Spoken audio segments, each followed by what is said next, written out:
which is develop an export market. There we are. We're up now and running with the recording. That's just come Sorted through. it. So, Sorted yeah, it. thanks, Robin. Thank you for that. He's put some more money in the meter, I think. So anyway, the series is cyclical, so it goes through the month. We've started with conduct international market research, and we will finish with winning clients when exporting services, but you don't have to do them in order. If you've missed the first three, you can pick them up at the start of July. Right, that's that out of the way. Let's get into the key nuts and bolts of today's session. The key objectives of what we're looking to achieve here on today's session. We're going to discuss how you can select the right partner. And I think that's really important because obviously, and I will tell you stories of my experience in exports, but it really is important that you get the right person. I mean, this first point really is the silver bullet, and you may have to make several, should we describe them as adjustments, during the course of your exporting journey before you find the best fit for your business. It's a bit like personal relationships. You really do find, you hope you found the right one. Sometimes you can be misled and think that's the wrong way. I'm not speaking personally, or am I? But anyway, there are various things that will demonstrate that whether you've actually found the right person to be working with and develop a relationship with so that it endures. And we also emphasize the need for you to document your joint expectations in the form of a contract. I mean, it's really important that you put it down. Don't assume, don't think that they understand. Make sure that it's down in black and white. It really is important. And leading on to that, this third line on the key objectives, the importance of communicating. I mean, honestly, I can't tell you how important that is because, don't, as I've just previously said, don't assume that the other person understands, especially when there's language differences. Things can get lost in translation. You're looking to build and develop relationships, and in any form of relationship, you have to have a two-way communication. You've got to communicate with your agents and distributors and therefore your customers as well. Don't sit on your hands if there's something to be said diplomatically by choice, but make sure that you don't do that and don't think, well, I'll mention that next time, because if it's bothering you now, go with your gut instinct, raise it and deal with it, and make sure if it's a crease, make sure it's ironed out. The need for support, they're going to need support. Your agents and distributors will need support. You define that in a contract. You define what support you give them, but there may be ad hoc things that over and above the contract, of course, because things are movable. It's not a precise science. I said that on the session I did the other day. It's not a precise science, and there are things, when there's humans involved, there is always the element of surprise, should we say, to use my words carefully. Things do happen and you need to be reactive to them, agile, up on your toes. And the last thing, review and react. It's something that we always specify here at the UK Exports Academy. You need to constantly review and react. I mentioned again, I can hear myself saying it from a couple of days ago. If you just keep doing the same things and expecting a different result, it isn't going to happen. And it's the same in exporting. Review and react. Make sure that you look at what is happening. Look at the effect of what you've done and what you've decided to do. See how it's worked. If it needs fine tuning, make sure you do it. If you stand still in business, you're effectively going backwards. It's a well said and well used expression. Don't let that happen to you. Build it into your work stream. Build in the need to constantly review and react accordingly. Much easier to do, dare I say it, and I know it sounds as though I'm the expert. I don't profess to have got this right from the start myself. I'm speaking from experience, but it's much easier to do if you put a system in place right at the very start. And then you build on your business, you build on your customers, and then it's part of your process. But it's easier to do right from the start. Listen from one who didn't do that right from the start and ended up with mountains of paperwork and taking a week to file everything away and all those things. You're too busy running your business. The old expression, you're too close to the picture to see the picture. That's absolutely the way in exporting as well. Now, the foundations of exporting. Well, it's been well recognized that exporting can boost turnover and improve innovation as companies develop new products for export markets. And it can also lend itself to reduce the exposure of risk, especially by spreading sales across various regions or countries around the world. Another, perhaps, it must be mentioned here, perhaps hidden to most of us, not one perhaps you think about when you're talking about making profits and volume and all those good things that you need to be thinking of, but another perhaps hidden benefit of exporting is the fact that it helps economic trade rather helps diplomacy and foreign policy between governments. And if we didn't have the kind of relationships that we have as the UK around the world, perhaps we wouldn't be so respect. And I know, if you pick up newspapers or watch the news, you think sometimes people are disrespecting us, but that isn't really the case. People recognize, and I said this on the session earlier this week, people recognize the benefits of dealing with UK companies. We have, despite what people will tell you and despite what you might think at times, we have great credibility around the world. And I know Robin and I, as being old hands in exports, we've long recognized the fact that when we have on our labels or on our products or our services that it comes from the United Kingdom, manufactured in the United Kingdom, it stands for something. And, dare I say is, we're in a closed environment, safe space. People will pay for that premium as well. You need to be mindful. Don't undersell yourself. I can't stress that enough. I hate the fact sometimes people think they've got to go in cheap and cheerful to get the business. If you're selling a good product, it should be reflected in the price of what you're doing. The objectives of the presentation, with the growth of e-commerce, marketing and selling your products online has never been easier. Never been easier.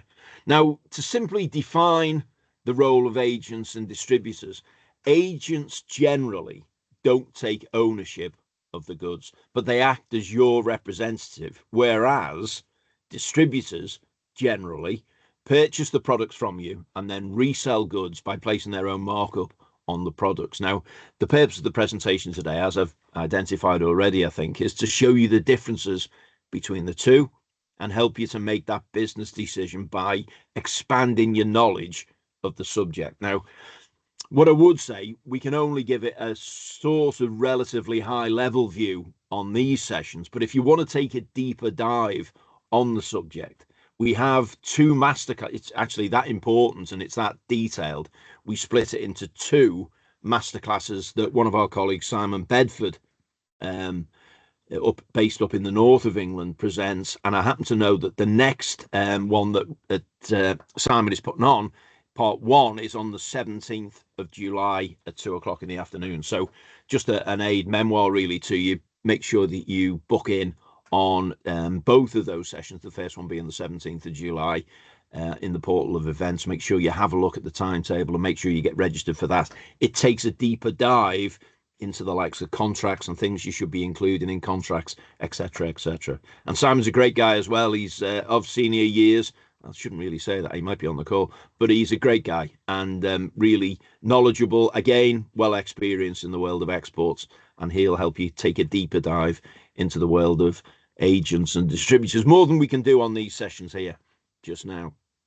But I'd like to re-emphasize here that it's for you to decide which works best for you. I'm not going to say that an agent is the best way. I'm not going to say that a distributor is the best way. They both have their own individual merits and drawbacks as well. It's, business is business, but we can't make, and it's really important that we reiterate this, and I know Robin does the same on the sessions that he presents, we can't make business decisions for you. We're here to assist your knowledge, and that's what we hope we provide, but not only your knowledge, but your understanding so that you can make the best of those decisions. That's what we're all about here at the UK Exports Academy. So the definition of agents and distributors. Agents act as intermediaries who represent a company in a foreign market. They facilitate sales on behalf of the exporter whilst earning a commission on transactions without taking ownership of the products. Okay, so that's important that you understand it. They don't own the products, they sell them on your behalf and take their money in commission. The definition of distributors. Distributors purchase products outright from exporters and take responsibility for selling them in the local market, making them a crucial link in the supply chain with ownership of inventories. They mark up the products to enable them to make the required profit. So they buy from you, they sell on, and the margin that they make between what they've bought the products for from you and what they sell on as gives them their required profit. In terms of the key differences, that is the key difference of agents and distributors.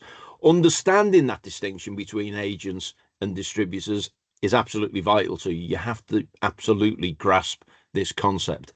Agents serve as facilitators, while distributors take on inventory risk and engage directly with customers, impacting pricing strategies, because of course it will, and market presence as well. Now, the importance in export strategies, selecting the right type of partner based on your business model and market entry goals can dramatically influence the effectiveness of your export strategies and the overall performance of your products in the global arena. It's important that you understand. I mean, you obviously, as we said right at the start, for those that well, you get the recording, you will get a copy of the recording, so you'll have a copy of these slides as well, and it's important that you go through them, I would suggest, just to get a really deep understanding of the differences between agents and distributors. So finding and choosing the right partner, finding the right agent or a distributor is a key factor in your future success. I can't stress that enough. Finding the right partner isn't the easiest thing to do. There's no shortages of people who'll promise you the earth. And believe me, I've been there, I've seen it, and I've experienced it. But, you know, what you have to ask is, will they really? There are some questions that you need to have the answers to in order to help you make an informed decision. And we're all about informed decisions here at the UK Exports Academy. You need to ask, when was your company established? What's your some of the kind of things that you need to be asking? You know, it makes sense to ask, when was your company established? When were you formed? What's your turnover? How many staff do you have? What office storage, distribution facilities do you have? You should also ask about the territory they're going to cover. And this is really important because you need to know this. What geographical area do you cover, or which do you intend covering? How do your sales break down by area? For instance, you know, what's the best performing areas? Then you should also ask them about their current portfolio. And there's a reason for me ask it, or there's a reason why I'd ask this, and I'll come back to it in a minute with a personal experience. How many active customer accounts do you have? How many of these are well performing, decent accounts? How many of these accounts hold potential for the products that you're looking to sell to them? How many trade as opposed to retail accounts? You know, you need to know what the mixture is. What, you know, is it trade or is it retail? Are they selling on to wholesalers or are they selling on to the end user? How many sales reps do they have? You know, and what areas do they cover? How does your sales operation work? For example, do you have a telesales drive every month? What's your share of the market? Will you, as the supplier, will you be able to have direct contact with the sales staff? How many principals do they already work for? The reason why these questions are important is because when I say they promise you the earth, I had an experience of working with someone in the Middle East, and they told me that they'd be my distributor, they'd be my agent, you know, whatever. And they turned around and said, yeah, we can do that for you. We do this, we do that. Promise the earth. And basically what they were doing, they were just blocking. All they were doing was blocking. And you get a lot of that. People will, right, okay, you're going to be a contender or a competitor to them, so they block you. They promise you the earth, slow you down for 12 months or whatever your contract states you have to work with them for. But these are the kind of things. I mean, I had another guy in the Netherlands who did the same there, and he turned around and said, yes, we'll do this and we'll do that. Promised me the earth. All he was doing was stopping me selling into the region because everything went through the Netherlands and then he went through into France and Germany. I thought, well, that's fantastic. I'm working with one guy. He's going to work. It'll be fantastic. Commission was agreed, everything else based on the volume. I wasn't perturbed by the amount of commission I was going to pay because it was based on what we were selling. Nice money. Didn't happen because all he was doing was stopping me from getting into the market. These are the things that you need to ask about to determine what's going on. If you don't do that, you know, you really do have to ask the questions. You know, market knowledge is really, really important. It's no use someone saying that they're going to sell you something. They're going to sell your products. They're going to sell something on your behalf if they don't know what they're doing and how they're going to do it. Are they reliable? You know, we all like to think that we're reliable, but do we really walk the walk? I'm not so sure. Have they got financial stability? Really, that's important, you know. You don't want to be dealing with somebody who's going to buy your products and then all of a sudden that's the end of it, and you've got no, you know, there's financial risk. But effectively, all of these things you get a gut feeling, I think, is the bottom line. You get that gut feeling.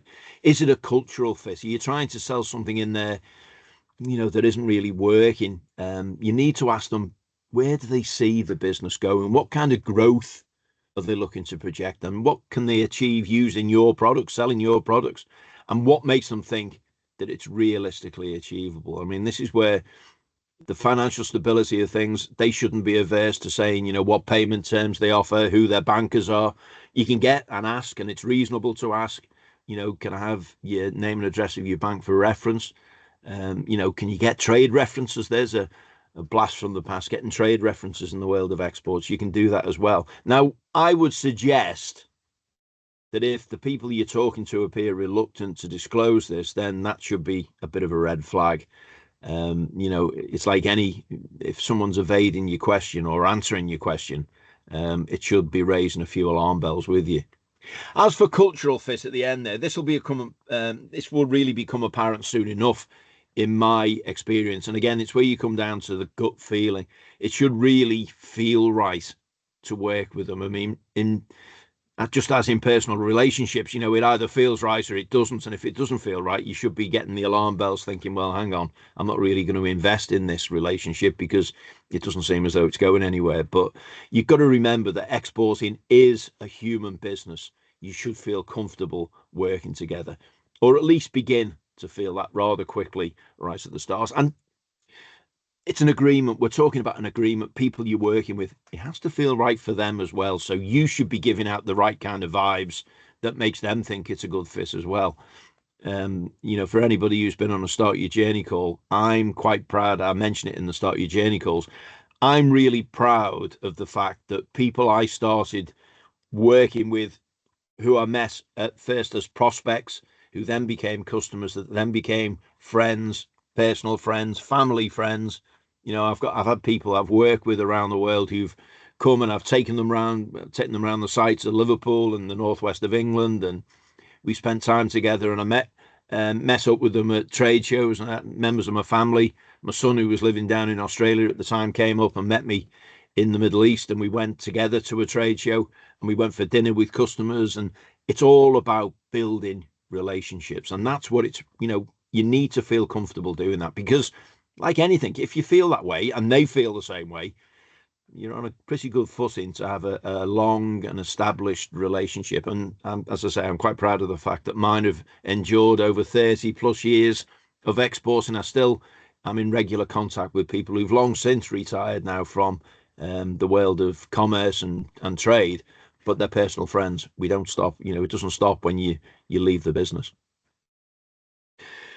Now, unfortunately, here, legal considerations and contracts. Unfortunately, there's no contract that I can show you today that will include all considerations. But what some of the essential things they should consider, that you should consider rather, including in the contracts, some, but you know, some, if not all, of the following. Once you've selected your agent or distributor, then you'll need to set targets and create a contract confirming the needs and requirements of both you, the principal, and the intermediary. Here's just a few of the main items to be agreed and established in your contract. And you should be putting things in there such as you'll undertake a trial period of, say, 6 months. You'll have to set what is realistic, really, because what I always say at this point, working in export markets is different from working in the UK. If you've got a customer in the UK, you know, you can service their order within, let's say, a 2-week turnaround. But when you're dealing in export markets, it can take you, say, 2 weeks to produce the products, and then it might take 5 weeks to get it on the water and get it there. So already you're looking 7 weeks into a 6-month contract. So be realistic in what you set as your trial period. It has to be long enough to find out, but whether they're any good or not, but not too long that you're tied into something that you really do want to get out of. So you set that. The kind of things in any agreements, the clues in the name, it has to be agreeable by both sides. Following on from that trial period, both parties then should be required to give X months notice before termination of contract. A bit like if you take on a lease on a property, you know when it's up, you know how long you got before you have to be out or you have to renew or whatever. So you have to build that in.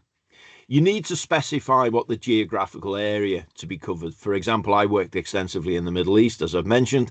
I used to specify the GCC countries, the Gulf Cooperation Council countries. So that'd be Dubai, Abu Dhabi, running through all the GCC countries. But make sure you specify because, you know, again, don't assume, because if they start selling in somewhere where you've already got a representative, you're the one breaching things. It's your fault. So you need to be mindful of that as well. Set geographical areas.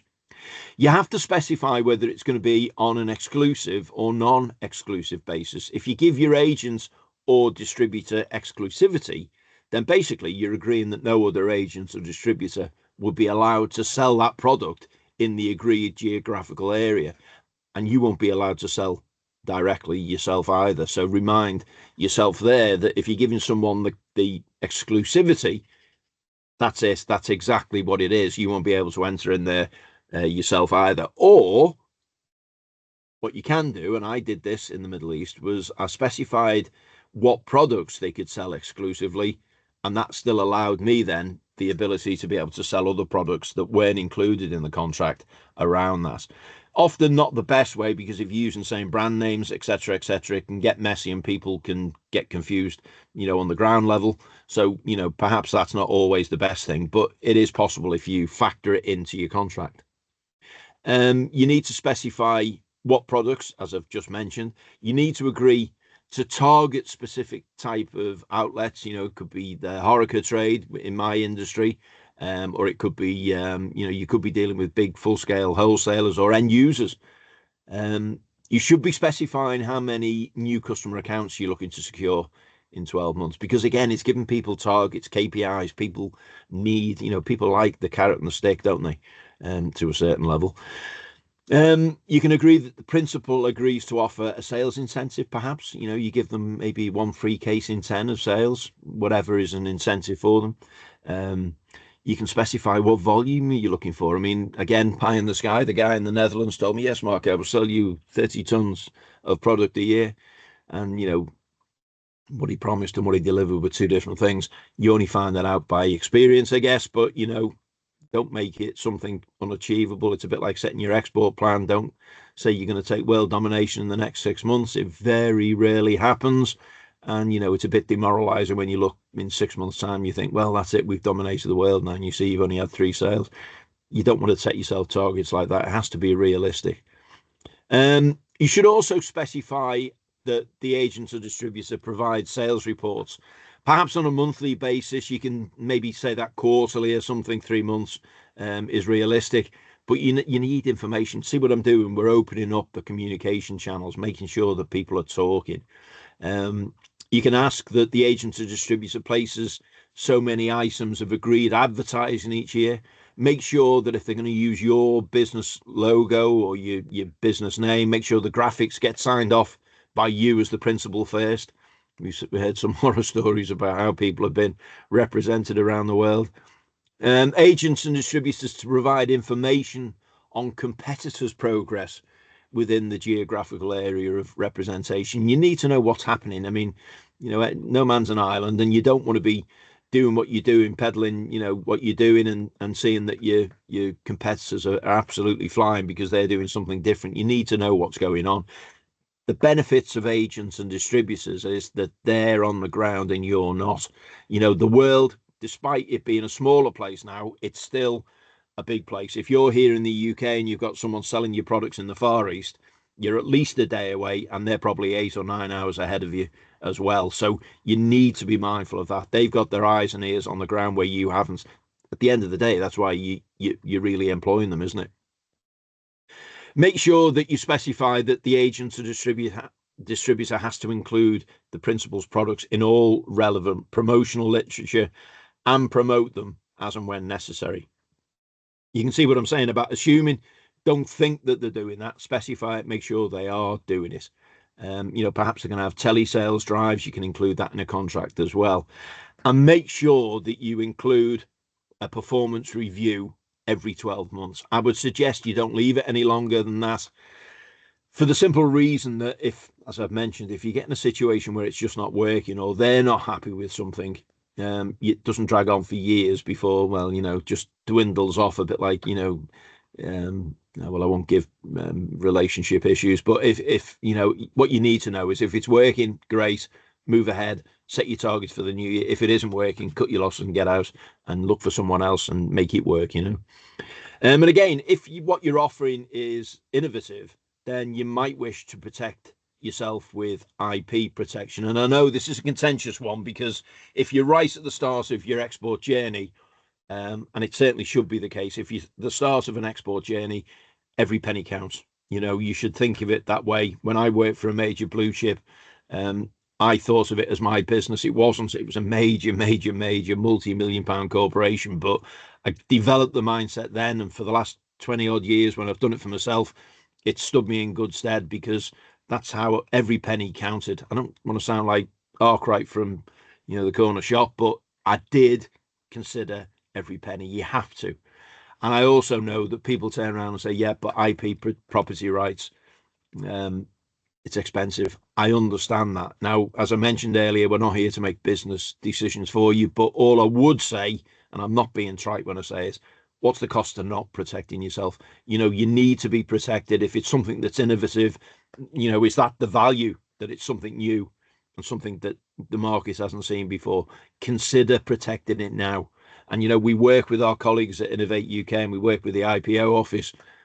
Look at that and make sure you must consider it. We're not here to make decisions, as I said earlier, but raising awareness, making sure that you're considering it.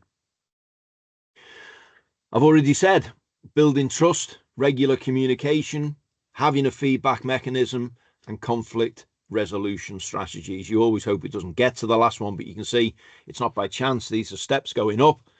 Building trust. Establishing trust is fundamental to any partnership. It lays the groundwork for cooperation, and it ensures that both parties feel secure in their commitments and their obligations. I had an experience in the Middle East. I've said I worked extensively there. I was at a trade show as a visitor, and I was there, and I had a meeting set up with a guy who wanted to meet with me to discuss the opportunities that existed. And we were walking through one of the food halls there, one of the trade halls, going to the buyer's lounge. As we were walking through, I had the guy running behind me dressed in full Arab gear, screaming, "Mr. Mark, Mr. Mark." And I thought, oh God, I turned around, and it was a guy that I'd done some work with in Saudi Arabia. And the guy that I was actually due to meet must have thought it was a setup, and it really wasn't. It was totally off the cuff. And this guy said, "Oh, Mr. Mark, it's so nice to see you," and I said hello to him and everything else. And he then went off extolling my virtues to the guy that I was just about to meet. And this guy trusted me implicitly, and he wasn't slow in telling the guy that I was due to meet. Now, I didn't set that up, but that's the kind of thing, and it obviously resonates with me here now, 20 years later, that the fact that was how I was thought of in that region. He knew that he could trust me. He knew that I was trustworthy, and my business represented all the things he wanted to be connected with, and he wasn't slow in telling prospective customers. It was one of the great testimonies, probably one of the best testimonies I've had, actually, and it worked really well. And I made the new guy that I was meeting, he became a customer as well. Regular communication, consistent updates, open lines of communication can enhance operational efficiency, and it helps in promptly addressing any potential issues before they become issues. I think also, don't wait for your customers to contact you. I mean, think how you'd feel if you were the customer. I'm not saying pester them every day saying, "You okay?" But just ask, is there anything you can do? Is everything okay? All those kind of things that you'd expect in a relationship. Is there anything that we can do to help? Is there anything we can do to assist? Keep that line of communication open. It's all part of being, a good business. It's as important as the products you offer. That service level. And I know we've got a great reputation around the world in the UK for our service levels. Make sure that you don't let yourself down by failing to open and keep those lines of communication open. Feedback mechanisms. Implementing structured feedback processes allow both parties to continuously learn and adapt. And don't get me wrong, this is a two-way street. So be prepared for someone to come back and tell you something, and sometimes it's maybe something you don't want to hear. You have to have broad shoulders and not be very thin-skinned. So, it's a two-way street, but it does foster an environment which is conducive to improvements and, the important thing, mutual growth. You want them to feel comfortable working with you so that they do it more often. And the last one, conflict resolution strategies. Hopefully, we hope it never gets to this, but proactive conflict resolution strategies help address misunderstandings and disagreements amicably, rather than getting into a slangy match and saying, you said, he said, I said. Don't get there. Maintain a healthy and productive relationship over time. And you can do that by having a conflict resolution strategy in your contract as well. Training and development of partners. Well, this slide further emphasizes the need to you that communication is absolutely vital to the success of your business.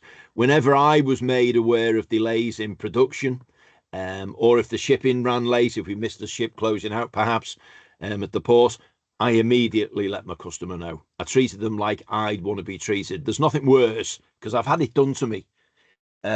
You think everything's proceeding, you got all you pay, everything, you think everything's going great, and then all of a sudden you find out the ship's been delayed, or there's something happened, as the container been loaded. Well, no, it hasn't. It's going to be next week now.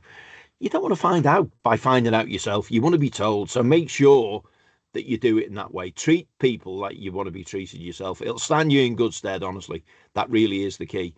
If you do that to your customer, trust me, they'll appreciate it. Remember the ethics of open book and transparency. Make sure that as far as is practical, you maintain those open lines of communication. Providing the right necessary resources to enable your agent or distributor to succeed, it's in your interest that they do. Remember, it's in your interest. That's the important thing to remember. So make sure that they're kept abreast of product development. If you've got something new coming along, let them know that you're working on it. Let them know that it's finally been produced. Ask them if they want a sample. Do all these things. Keep it open. Don't let them say, Mark, have you got anything new? That's no good. Make sure that they're up to speed with what's going on. Make sure that you understand, and it works both ways. If they turn around and say, we're looking for, then, I used to work a lot with Chinese people. And one thing I loved about working with Chinese factories was when I go, because at times I came up with some wacky ideas, which I thought was always good, but I'm not sure everybody agreed. But very often I'd be in front of the people that I work with at the factory in China, and I'd say, look, this is what I'm looking for. What do you think to this idea? And the one thing that I loved about it was that they never said no. You work with companies in the UK, very often people, they go, no, because they just don't see the opportunities. But, it's how you sell it to them, I guess. But make sure that you're continually looking to evolve. Remember what I said before, stand still, you know what happens, you're going backwards. Make sure that the people you're working with work to a sales code of ethics. Remember that they're representing you, and actions have consequences. What you don't want is you don't want to get them in a situation where they're doing something that isn't ethical or perhaps right, and it's your name that's being dirtied. You can't afford that to happen. You wouldn't do it to yourself, so why would you allow or want someone else to do it for you? Performance metrics. We mentioned about introducing KPIs, key performance indicators. I mean, it's important. Define what KPIs you want and put them into the contract. You may want to include such things as sales performance, market penetration, customer satisfaction. This provides clarity on expectations and where you can improve, more importantly, because no one's perfect. I said it before, we proved it, Robin and I proved it today, that when the recording didn't start straight away, we're not perfect, and we aspire to be better. We'll make sure whatever caused that won't happen again. That's what we do. We continually monitor. You need to do the same. Monitoring sales performance, implementing regular performance reviews allows for tracking progress against those KPIs, and it ensures that the partners are on the right track to meet targets. It's no use looking at the end of the year and thinking, gosh, let's have a look and see how they're doing. Oh, we haven't done so well. Find that out after month 1 or month 2 or month 3. Don't leave it to the end of the year and say, oh, we've done terrible, haven't we? It's crazy. You've got to do it in the right way. Don't leave things to the last minute. Set benchmarks, establish clear and realistic benchmarks. And that also helps the other side of, for every export there's an import, and your agents and your distributors need that as well.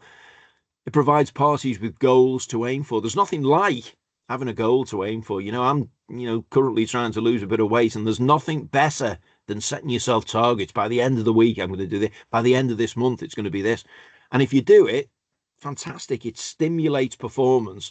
More importantly, gives you accountability as well. When I sit and eat that pork pie that I promised I wasn't going to eat. Periodic reviews, regularly scheduled reviews, they facilitate constructive discussions. And again, it's a two-way street.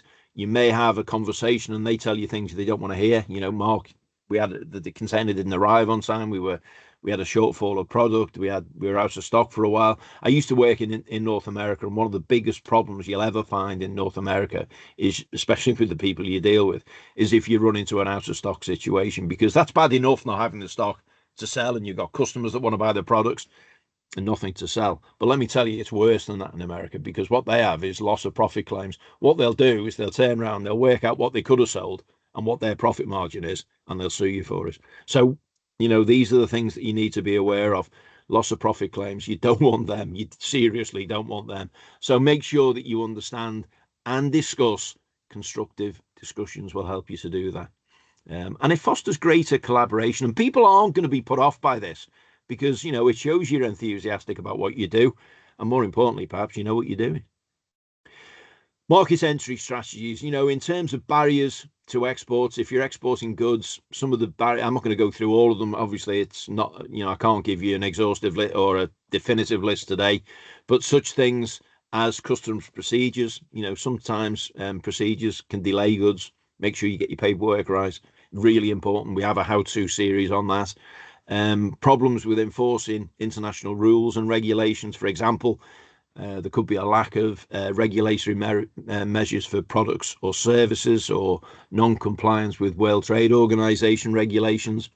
Could be any number of things. Government procurement restrictions. For example, local governments, local businesses have an advantage over foreign competitors in winning government contracts. Import quotas, price controls, packaging, labeling, poor protection of intellectual property rights, failure to respect the legislation of patents, trademarks, industrial design, etc., etc. It could be any number of things about restrictions on live animals or plant products. Requirements to use local assets. You might be required in certain regions of the world to train and use local workers. I won't even touch upon rules of origin issues. If you want to know more about that, come along to a session that Robin runs where he discusses rules of origin and how you can determine that. There's lots of things to know about that, and lots of things you have to go into. And of course, testing, inspection and certification. When I was selling into the Middle East, all of the goods had to be formally tested and certified to be able to be allowed into the country. You have to satisfy local regulations as well. Some supply chain considerations, and I mentioned this on the session I did the other day, where it's really important that you consider your supply chain considerations right at the start of the journey. Don't leave it to the last minute. When you've got everything set up and you think, we're going to get it there. That's not the time to be thinking of that. You should be mindful of that right at the start as well. I already touched upon stock management. Make sure that you know that you've got continuation of stock. Make sure you know if they've got containers on the wall, so they're moving stock through the warehousing system, perhaps in the knowledge that they've got a container coming along and it's shortly going to be in port. Distribution logistics, once you get into the country, then how they're going to move it around. Make sure you get that right. Stock management is really important. You need to know that, I think I mentioned it in the session the other day. I used to work, as I say, for the blue chip, and I had a sales guy that had no concept at all about distribution or stock management. And he came on the phone. He was down in Buenos Aires, and he said, "I've got a 6 container order." I said, "Oh, fantastic! That's great news." And when do they want the ship? When do they want it shipped? And I've told them they can have the first container in 3 weeks.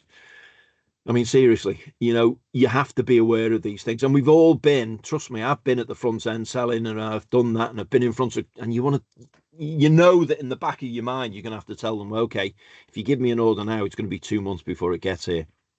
Be upfront and honest. Don't hide away and think, well, I won't tell him that just now. I'll wait till I get home and I'll send an email when I get back, and that'll lessen the blow. Be upfront and honest. Fantastic. Our lead times are. They're the magic words that people want to hear.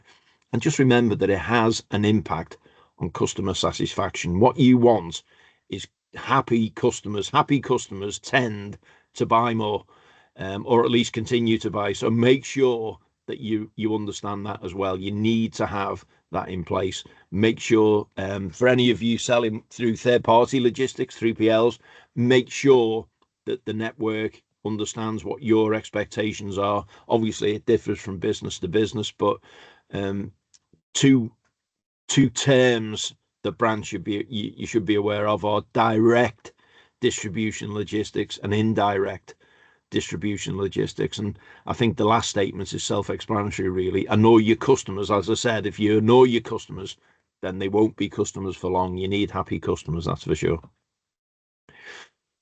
So learning from examples, and it's really important, this aspect, because if you learn from various industries, highlighting successful partnerships across industries provides practical insights into strategies and the methodologies that yield positive results in diverse contexts.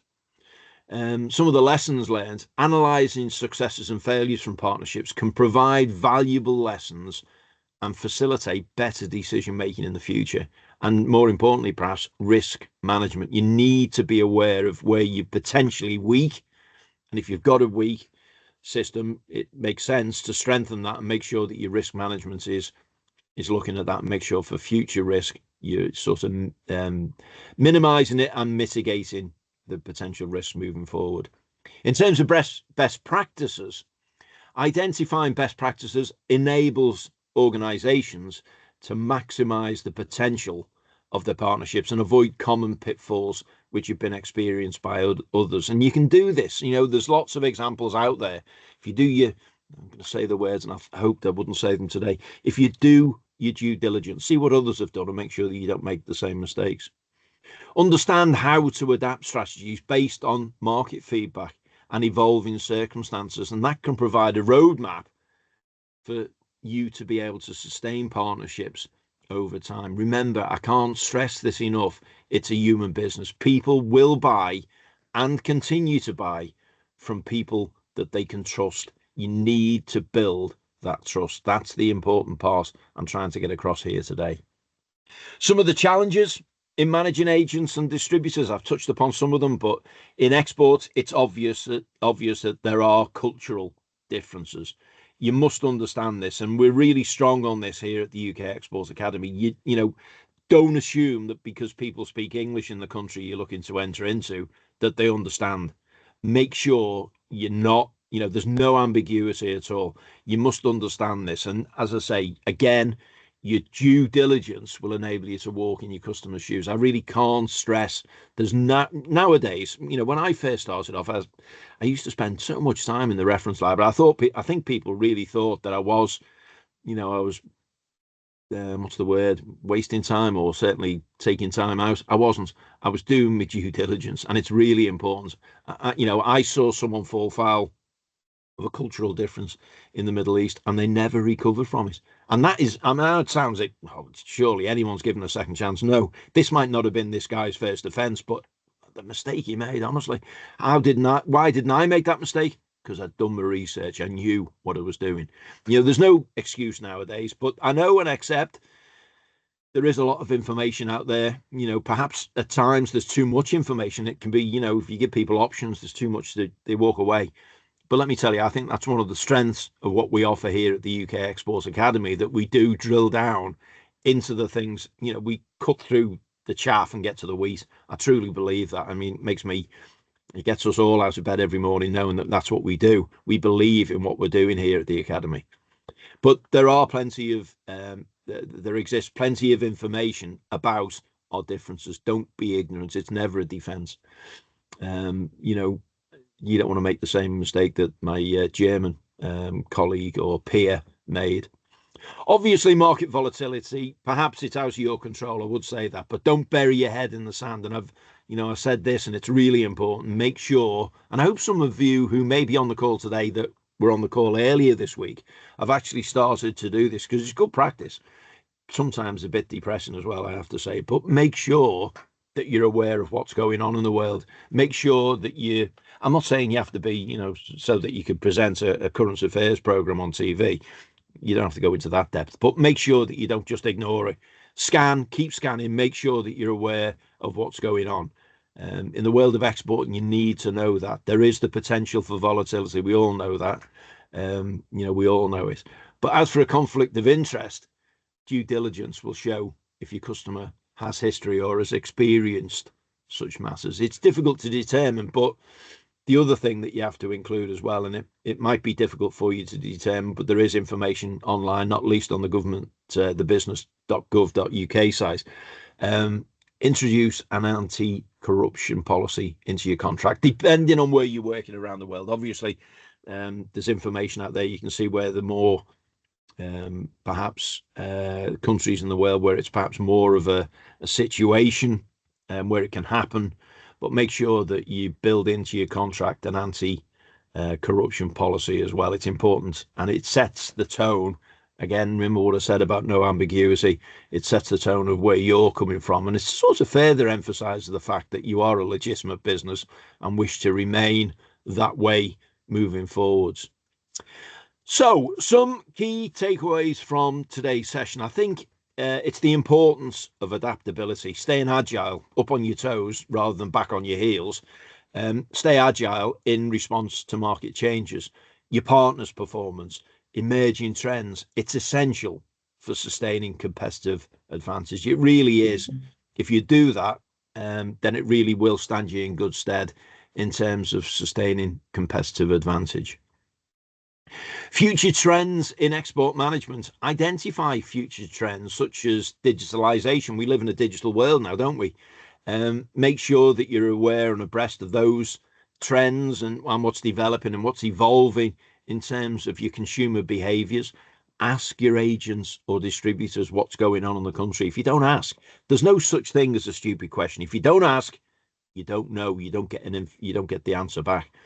But that will prepare your business to adapt and innovate in a dynamic global landscape. I'm going to say it one more time for effect.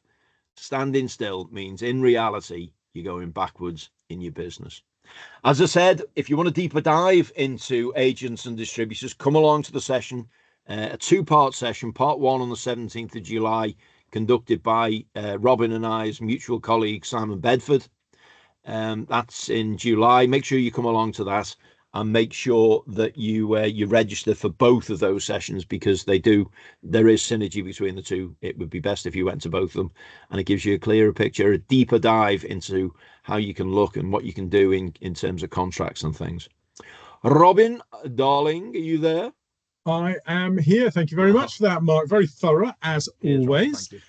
So whilst people are thinking about questions they want to ask, let me just say I have put the feedback survey in chat. So please, if you have a moment or two, just go to that and give us your thoughts. The second one, Mark, whilst people are thinking, is what is your favourite pork pie? I mean, you mentioned pork pie.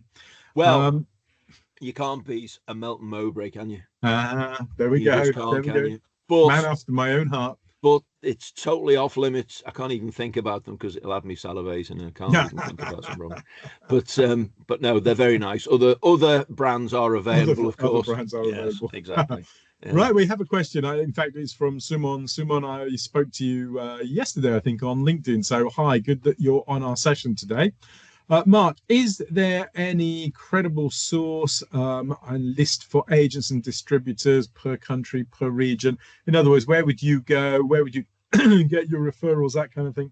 Yeah, one thing I would say is have a look at the business.gov.uk site, because I was actually on there myself yesterday, and specify what region you're looking to go for, and it gives you, there's tenders on there and there's all kinds of, which is useful. In terms of credible source, does Simon touch upon it in his workshop, Robin? I think he does. He does, doesn't he? Yeah, he does. Yeah, and that's Sumon. That's not me passing the book over to Simon, but I do. Look, Robin and I'm sure I'm not putting words in Robin's mouth, but we really do respect Simon for what he provides. It's not by chance that we have him every month presenting what he presents. It really works, and I think if you come along to that session, you'll get a better, deeper dive, Suman, I would say. And also, he talks about the methodology you can use for finding distributors and agents. But what I would say to you is, have a look at the business.gov.uk site. It's been revamped just lately. It used to be the great .gov.uk site, for those of you familiar with that. We've transitioned this week into the business.gov.uk site, which is more aligned to what we actually offer at the Department for Business and Trade. It's not just about exports. We also talk about importing as well. But have a look on the business.gov.uk site and go in there and have a look at the tenders, because I did it yesterday. As I say, I'm speaking firsthand. I was seeing what the platform's like now, and it is quite useful if you put in the information in there. The old saying about garbage in, garbage out. Well, if you put credible information in at the start, you'll get good information out of the back, Suman, I'm sure. Yeah, and another hint. Have a look at your competitors on social media. Yeah. See who they're talking to, who they're dealing with. It's amazing the amount of information that people give away these days on social media. And back in the day when Mark and I were in our prime, you kind of kept all this information to Yellow yourself. Pages. You wouldn't dream of sharing it. It's up to other people to go and find that. Nowadays, everybody wants to talk about it. It's fantastic. It's great for businesses. I'm sure you never did this, but when you were away on business, staying in the hotels and whatever, you get the telephone directory. It was in the days of telephone directories, wasn't it? Remember? And it was in the days when we didn't have mobile phones, so we had to rip the pages out, didn't we? And you take the pages out of the things. It was just the way you had to do it, wasn't it? Yeah, but what I would also say, and I think it's important to mention, because I touched upon it in the session I did the other day, go to a trade show. Go to a trade show, get a good pair of good walking shoes on, and walk the floor. Because the number of times when I was at trade shows and you'd go up to someone on a stand and you start talking to them, and first of all, they might be a bit standoffish or a bit maybe cool. I wouldn't say cold, but cool. And as soon as you say you're from the United Kingdom, it was like little ears pricked up, and all of a sudden, that's how I found a really good agent of mine was at a trade show in Europe. And it was just by asking questions. That's your business, Suman. Again, I emphasized on the earlier session that don't go to the extent right at the start of your export. Once you're a multi-million pound business, by all means, pay for exhibition stands and everything else. That goes with it sort of goes with it, really. But right now at the start, be sensible and get your running shoes on and get around that. Walk the floors, and it's the great way, and interact with people. People love talking about what they do. You should love talking about what you do as well. And when you do that, the two coming together, it's pretty explosive at times. Yeah, no, definitely some good points there. Now, do we have any more questions? I think I can't believe that I'm coming in under time, Robin. This never happens. Okay, so it's only 1 minute under time. Yeah, but I haven't finished yet, Robin. I'm just gonna last minute sing song. No, but listen, what I would say is I can't reiterate enough to anybody on the call today. Make sure that you sign up for Simon's session on the 17th.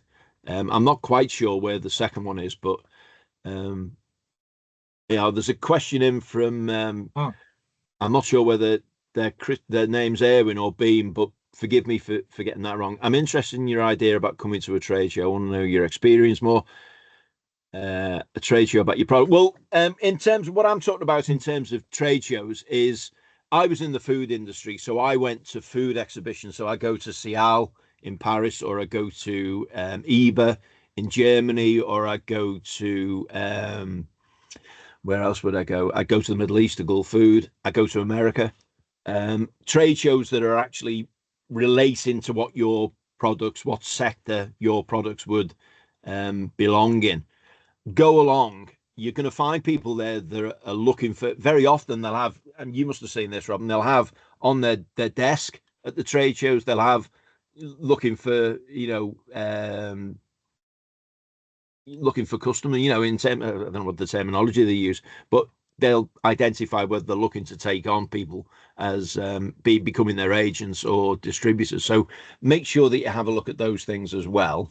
But yeah, trade shows relating to your business, not about exporting or importing per se, but foreign trade shows. I mean, here we are in the UK.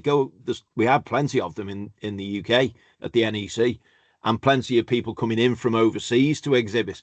So if you've got something that you think might be, transferable into another country, come along and see what we've got at the NEC in Birmingham and other, down in London as well. XL very often have big trade fairs on. Of course they do. And that's where you meet people. They're meeting trade fairs, especially in my industry. I can speak only of that really, but Gulf Food is the meeting place for the world. They actually, if they don't, they should be marketing their trade show based on that, because it is the meeting point of the world. Everybody who's anybody in the food industry meets at Gulf Food, and it works both ways. For every export there's an import, and all that implies. Totally. Yeah. Right, Mark, you now have from what's the expression, from the jaws of defeat and all the rest of it. Snatch the victory from, we have now gone over time, so I feel a lot more comfortable having gone over time. It's what we do. We're going to have a bit of a debrief, Robin, to see why we had the delay at the start, really, because if you take that off, I think we're probably just about on time. But anyway, that's for you and I to review. See, continually review. That's what we're saying, isn't it? Yep, and that's why we asked for the feedback survey. So please, if you have a moment or two, just give us that. I would just like to say thank you so much to everyone for being here today. Been great to see so many companies come along. Mark, as always, thank you very much. It's a pleasure working with you. Thanks for the session today. And look out, everyone, for your email coming through. As you know, we got the recording working, so you will get you'll get that through, a link to it. You have access to that for 28 days, and you will get all the slides as well. If you want to reach out to Mark or I, easily done. Find us on LinkedIn. More than happy to chat. We do that with many people. Okay, take care, all. Thank you. Cheers. Thanks, Robin. Take care, everybody. Mark. I can't have that pork pie, Jonathan, by the way. Sorry about that. Take care. Have a good day. Bye. Bye now.